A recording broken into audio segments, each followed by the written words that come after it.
Presidenti i Këshillit Evropian Antonio Costa nisi një tur vizitash në 6 vendet e Ballkanit Perëndimor në kuadër të angazhimit të Unionit për forcimin e bashkëpunimit me rajonin. Ndalesa e parë e tij ishte në Sarajev, ku zhvilloi takime me drejtuesit e Bosnjës dhe Hercegovinës. Në fjalën e tij, Costa u shpreh se BE mbështet rajonin e Ballkanit Perëndimor dhe mundësia e zgjerimit është reale.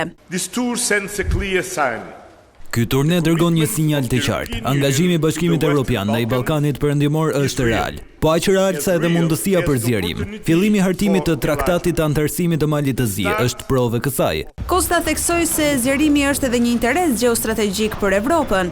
Through the European Peace Facility, në këtë kohë pas sigurie gjeopolitike globale dhe paqëndrueshmërie ekonomike, më shumë se sa një mundësi, zgjerimi është një interes gjeostrategjik për Evropën.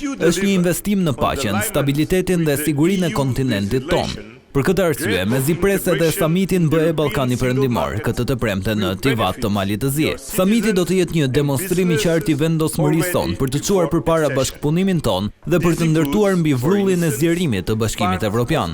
Të martën, presidenti i Këshillit Evropian viziton Tiranën, ku pritet të takohet me kryeministrin Edi Rama dhe presidentin Begaj.